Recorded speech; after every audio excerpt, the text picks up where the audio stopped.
Vous écoutez Europe 1, il est 8h17.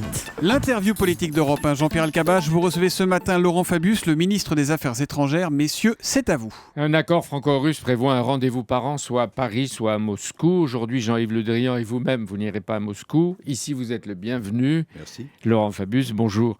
Vous ne discutez donc pas avec les avaleurs de la Crimée. Le président de la République vous attend à partir de 8h30, là, après nous. Il vous a demandé hier soir de renoncer à cette visite à Moscou. Est-ce qu'elle est annulée ou reportée ? Non, elle est reportée. C'est vrai qu'il était prévu qu'il y ait une réunion qu'on appelle 2+2, c'est-à-dire le ministre des Affaires étrangères et le ministre de la Défense, des deux côtés, côté français et côté russe.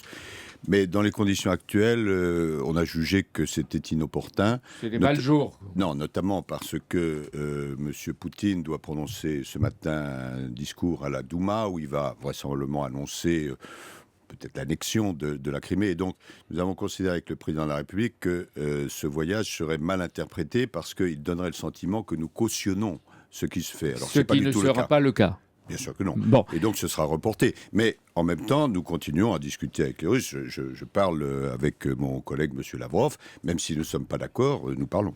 Ce matin, là, en ce moment, Vladimir Poutine vient d'informer son Parlement et d'accélérer la procédure de rattachement de la Crimée à la Russie. Si c'est l'annexion, comme vous en parlez tout à l'heure, qu'est-ce qui se passe ? Que font les Occidentaux ? Que font les Européens ? La ligne que nous avons choisie, c'est à la fois refuser ce fait accompli, donc c'est la ligne de fermeté, mais en même temps, nous ne voulons pas la guerre, il faut être clair, et donc essayer de retrouver les voies du dialogue. Et donc il y a toute une échelle de sanctions qui sont prévues. Nous sommes au niveau 2 des sanctions et nous pouvons passer au niveau 3. Mais est-ce qu'on est là au bord du risque de l'affrontement, quand même ? Oui, il faut faire extrêmement attention. C'est la crise la plus grave qu'on ait connue depuis la fin de la guerre froide. Et il peut toujours y avoir des dérapages et des provocations. Quand vous avez d'un côté des troupes qui sont massées sur la frontière de l'Ukraine, et de l'autre côté, évidemment, une Ukraine qui se sent, et elle a raison, attaquée, vous pouvez avoir des événements graves. Donc il faut savoir garder son calme. Donc là, Laurent Fabius, vous venez de confirmer que des milliers de militaires russes se rapprochent des frontières de l'Est de l'Ukraine. Et s'ils continuent à avancer, est-ce que les Occidentaux réagissent à cette pression et de quelle façon ? Pas par l'épée et les armes ou encore en essayant d'essayer de parler ? Non, bien sûr, nous sommes sur la décision du dialogue et nous avons proposé, et c'est une manière de répondre à votre question, que l'OSCE, qui est l'organisme qui groupe à la fois les Russes et les Européens de l'Union européenne, puisse envoyer de très nombreux observateurs pour éviter justement cet affrontement. Oui, mais où ? En partout, Ukraine de l'Est, de l'Ouest ? Mais pas en Crimée. Partout, nous souhaitons qu'ils soient partout. Les Russes ne nous ont pas encore répondu pour savoir s'ils acceptaient qu'ils soient en Crimée. Vladimir Poutine n'a pas l'intention de vous rendre la Crimée. Écoutez, ce qui est clair, c'est que ce qui a été fait en Crimée est totalement contraire à la fois à la constitution d'Ukraine et au droit international. C'est pourquoi l'Union européenne a décidé des sanctions. Pas seulement l'Union européenne, oui, l'Union européenne unie, les Américains, les Japonais l'annoncent ce matin. Et donc, vous avez vu que lorsqu'on a discuté de cela à l'ONU, même les Chinois, qui d'habitude votent avec les Russes, se sont abstenus. Donc la Russie est totalement isolée. Mais il faut bien voir que si elle continue, non seulement c'est une tension extrêmement dangereuse pour la situation mondiale, mais en plus, ça va être à son propre détriment, parce que tout ça, économiquement, va être une catastrophe pour elle. Ce matin, la Russie de Poutine est-elle un partenaire ou une ennemie ? Non, une ennemie, non. Ça fait des années et des années, et même des siècles, que nous avons de bonnes relations avec la Russie, qui est là, historiquement, géographiquement. Mais on ne peut pas admettre que le droit international soit violé. S'il n'y a plus de frontières sûres et reconnues, ça veut dire qu'aucun pays, aucune population n'est en sécurité. C'est ça l'enjeu. Vous avez dit l'Union européenne, aussi de sa part, a décidé des sanctions qui vont être applicables sans délai contre le Premier ministre de Crimée, une vingtaine de Russes, dont un amiral.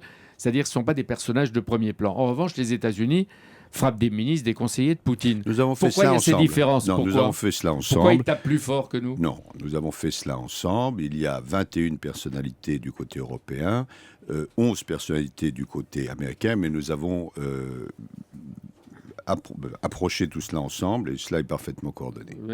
C'est pas que monsieur Obama veut montrer qu'il tient le leadership de la gestion de la crise d'Ukraine sur le dos des Européens, parce qu'il est loin.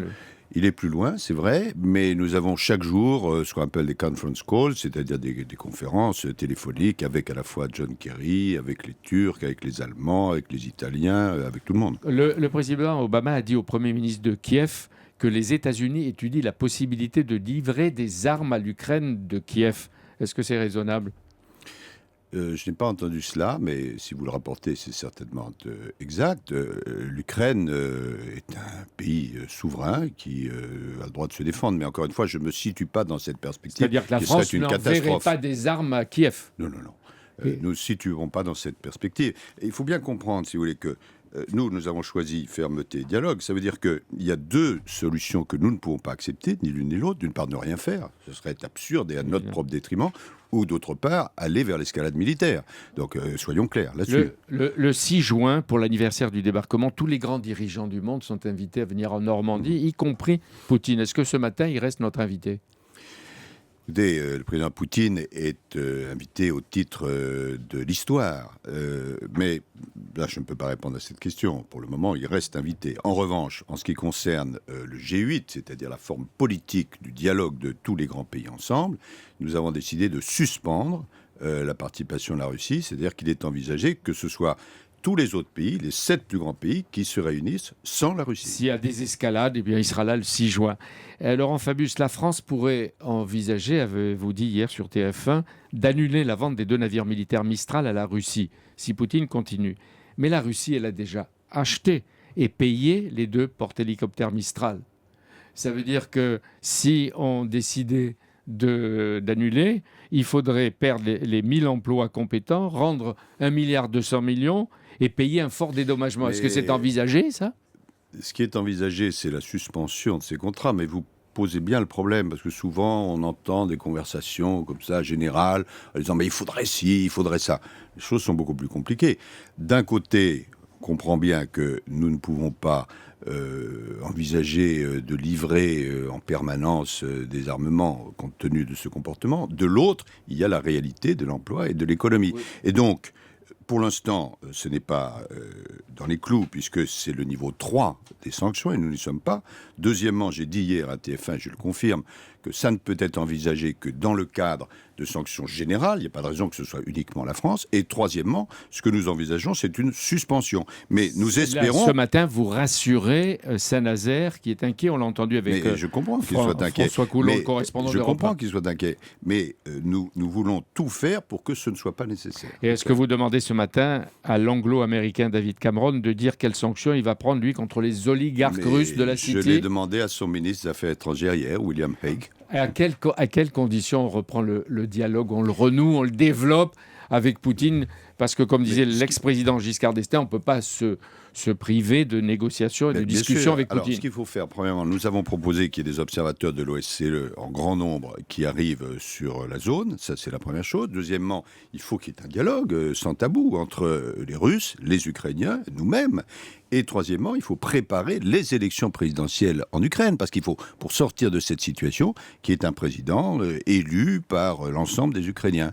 Donc, nous sommes absolument au dialogue. Nous avons une volonté de dialogue, je le répète, avec les Russes.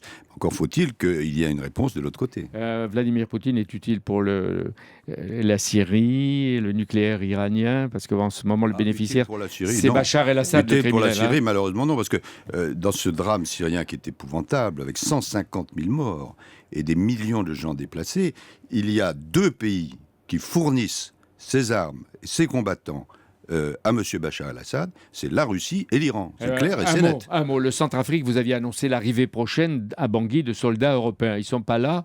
La promesse n'est pas tenue. Est-ce que la France, qui a déjà 2000 soldats sur place, devra envoyer, est-ce que Jean-Yves Le Drian devra envoyer encore 200, 400 soldats français ? J'ai rappelé à tous mes collègues hier que l'Europe s'était engagée, que pour l'instant ne compte n'y est pas, et je leur ai demandé de faire un effort supplémentaire. Merci Laurent Fabius d'être venu ce matin. C'est pas nous qui enverrons des soldats. Il faut que l'Europe joue son jeu. Si on dit qu'il doit y avoir une sécurité européenne, il faut que lorsqu'il y ait une intervention, l'ensemble des participants fassent un effort. Donc il n'y a pas que la France qui doit participer. Sont dites. Merci Laurent Fabius d'être venu ce matin sur Europe 1 et bonne journée à vous.